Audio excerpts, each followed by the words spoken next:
La MONUSCO a une année pour quitter le sol congolais. D'ores et déjà, elle va se concentrer ses efforts sur des zones à forte tension. Entre-temps, le Congo se prépare ses forces armées à la montée en puissance. C'est la condition sine qua non pour garantir l'intégrité territoriale. La deuxième dossier.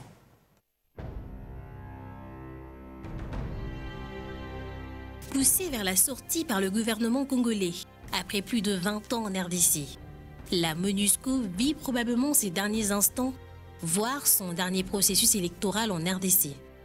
Le Conseil de sécurité de l'ONU doit se pencher sur le plan de désengagement signé entre la MONUSCO et le gouvernement à la fin du mois de novembre. Il s'agit pour le gouvernement de la RDC d'un retrait modèle qui va donner davantage de respectabilité internationale et qui va améliorer l'image du pays. Il faut que ça soit un retrait modèle, un retrait qui va nous donner un peu encore davantage de respectabilité internationale et qui va continuer dans la voie de l'amélioration de l'image de notre pays. Bintou Keïta a salué l'esprit positif de collaboration. Pour servir la République démocratique du Congo, je pense qu'il y est allé de la substantifique moelle de chacun et de chacune dans cet exercice pour que nous puissions prendre au mot ce que le chef de l'État a dit, c'est-à-dire une sortie exemplaire, une sortie avec honneur, avec dignité. Ce plan a été présenté au Conseil de sécurité des Nations Unies par la représentante spéciale du secrétaire général pour la République démocratique du Congo, Bintou Keïta, et une majorité de délégations ont plaidé devant le Conseil de sécurité pour un retrait responsable de la MONUSCO dans un contexte difficile, marqué notamment par l'exacerbation des tensions avec le Rwanda voisin. La situation sécuritaire, humanitaire et des droits de l'homme s'est malheureusement détériorée dans le sud de la province du Nord Kivu, notamment suite à la reprise des hostilités entre les forces armées congolaises et le M23 depuis le mois d'octobre et l'offensive du M23 dans le territoire de Massissi suite au début du retrait des troupes de la force de la communauté de l'Afrique de l'Est. Les tensions entre la RDC et le Rwanda restent également très vives et le risque d'une escalade militaire entre les deux pays demeure important malgré les efforts régionaux et internationaux d'apaisement des tensions. Concernant le renouvellement du mandat de la MONUSCO, le représentant de la RDC à cette rencontre a indiqué que son gouvernement a fait preuve de flexibilité en acceptant une année de transition pour appliquer le plan commun de désengagement. Mon gouvernement vient de faire preuve de flexibilité en acceptant l'idée d'une année de plus pour appliquer le plan commun de désengagement. Les quelques domaines majeurs auxquels la MONUSCO devra s'atteler sont la protection des civils dans sa complexité, c'est la priorité principale de mon gouvernement. L'appui à la réforme du secteur de la sécurité, l'appui à la police nationale congolaise et l'appui aux forces armées de la République démocratique du Congo, le transfert des capacités pour renforcer l'appropriation, l'appui au programme de désarmement, démobilisation, de relèvement communautaire et de stabilisation PDDRCS, le plaidoyer en faveur du nouveau cadre programmatique d'appui du PDDRCS, l'appui aux opérations conjointes avec les FARDC, l'appui aux élections générales de décembre 2023, l'appui aux forces régionales engagées officiellement sur le terrain en RDC. Simultanément, les forces de l'EAC ont vidé le coin dans une vitesse éclair, ce qui laisse beaucoup de sous-entendus. Et proclamé provisoirement élu président de la République démocratique du Congo, Monsieur Tshisekedi Tshilombo Félix. Cerise sur le gâteau, un ancien président de la CENI s'est transformé en rebelle à quelques jours des élections. Notre plateforme est dénommée Alliance Fleuve Congo, AFC en sigle. Notre appel s'adresse précisément aux groupes et sensibilités ci-après. Les partis politiques, les plateformes de la société civile, les forces de résistance et d'autodéfense populaire, les forces armées de la République démocratique du Congo FARDC, les leaders communautaires et de la diaspora. La pacification de la partie est de la RDC fait partie des priorités avec comme accent la priorité et l'urgence en ce moment pour la République démocratique du Congo en matière sécuritaire sont la fin de l'agression rwandaise et le retrait de ses troupes du Nord Kivu, l'éradication des groupes armés terroristes au Congo, dont le M23, le retour des populations déplacées à leur domicile, la restauration de l'autorité de l'État congolais dans les territoires occupés par le M23 et la mise en œuvre du programme de désarmement, démobilisation, relèvement communautaire et stabilisation PDDRCS, en un mot, la restauration de la paix et de la sécurité dans tout le pays.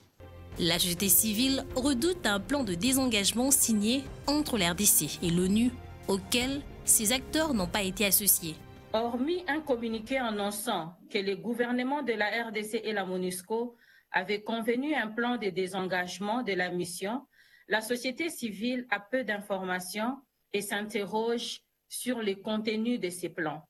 Chez les Congolais, le départ de la MONUSCO est un déclic pour passer à autre chose. J'aime que la MONUSCO parte. Ils ont fait plus de 25 ans ici. Ils étaient venus ici juste pour nous protéger, nous la population précisément. Mais voilà comment la population sont en train de mourir. Les gens meurent du jour au jour là-bas, surtout à l'Est. Dans l'entretemps, la prochaine réunion sur la question de la RDC va acter le renouvellement du mandat de la MONUSCO et la fermeture de plusieurs bureaux dans certaines provinces pour consacrer l'essentiel de force aux zones à forte tension comme Rutshuru et Masisi au nord Kivu et une partie de l'Ituri. Pourtant, l'insécurité sévit également à l'ouest du pays, voire dans des villes. La RDC serait sur la voie de compter sur elle-même pour assurer sa sécurité. Du côté de la MONUSCO, dont l'année de transition servira à transférer les compétences, la mission renforce davantage les capacités. L'armurerie en est une illustration. La montée en puissance des FARDC, une condition sine qua non du rétablissement de l'autorité de l'État. Le pays de Tshisekedi, dont la sécurité est restée longtemps précaire, n'a pas de choix que de lever la meilleure des options.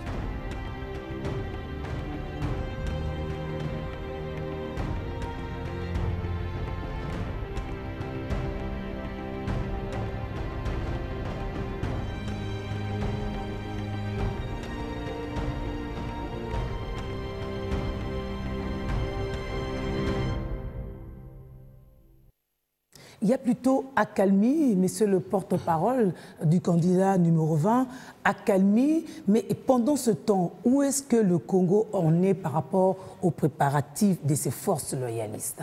Justement, vous avez dit accalmie, notamment il y a eu un cessez-le-feu qui a été signé en tout cas, qui a été agréé sous l'égide justement d'une médiation américaine, donc un cessez-le-feu entre les terroristes des FARDC, c'est-à-dire pratiquement les forces rwandaises, puisqu'on sait que c'est le Rwanda qui est derrière justement le M23, et les FARDC, n'est-ce pas?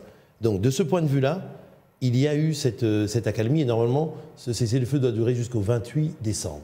C'est une très bonne chose. On espère en tout cas que ces terroristes vont respecter leurs engagements. Et que le Rwanda, que les Américains feront pression, comme ils se sont engagés à ça, faire pression sur le Rwanda pour que le Rwanda, justement, cesse de soutenir le M23 et qu'il n'agresse plus les Congolais. Voilà, ça c'est la situation actuelle. Mais, comme vous l'avez dit, le Congo, et on l'a vu dans votre reportage, le Congo va de plus en plus reprendre en main sa propre sécurité. Et c'est pour ça que durant son premier mandat, le président Tshisekedi a été le président qui a le plus investi dans l'armée congolaise. Il a trouvé une armée qui était en très mauvais état, puisque c'était le résultat des nombreux brassages au courant des 10-20 dernières années avec les différents accords de paix.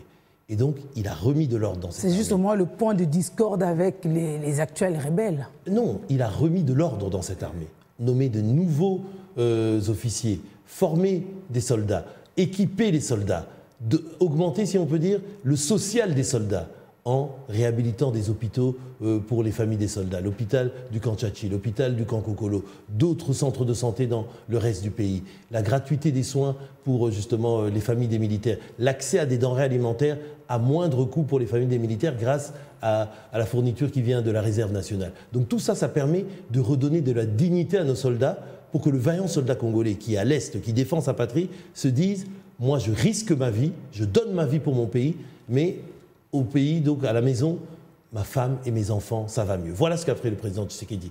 Il a voté une loi de programmation militaire. Ça n'avait jamais été fait dans l'histoire du pays. C'est-à-dire une planification bien ordonnée pour que petit à petit notre armée se restructure. Et c'est en cours d'aboutir. C'est pour ça que si on redonne un second mandat au président Tshisekedi, on va mettre en application cette loi de programmation militaire. C'est très important parce que, comme vous l'avez dit dans le reportage, la MONUSCO va partir et le Congo va reprendre en main, justement, comme on dit, ses fonctions régaliennes.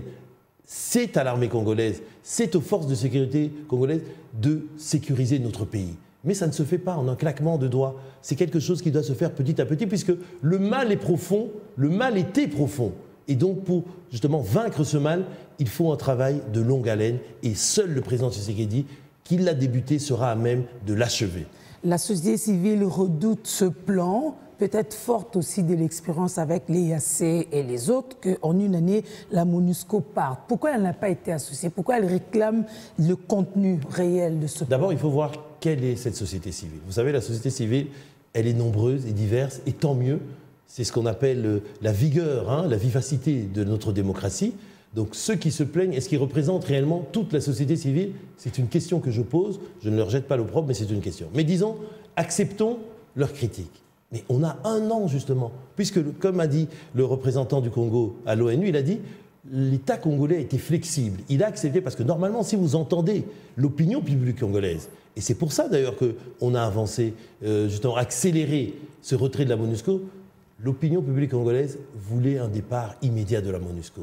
Il y a eu plein d'incidents l'année dernière, vous vous souvenez? Même à un certain moment, malheureusement... Oui, on a même pensé que le pouvoir jouait le jeu contre... Non, parce que on ne jouait pas le jeu. Quand on prévoyait des marches, on disait non. Madame, en matière de sécurité et en matière de vie et de mort de nos compatriotes, on ne joue pas avec ça. C'est quelque chose de sérieux.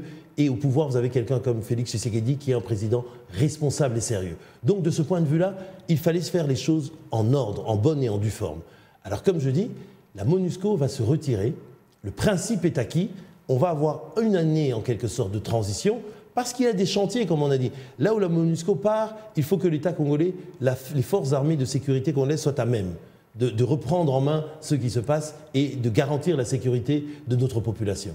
Il faut dire les choses comme elles sont. Ça fait 25 ans que la MONUSCO est là.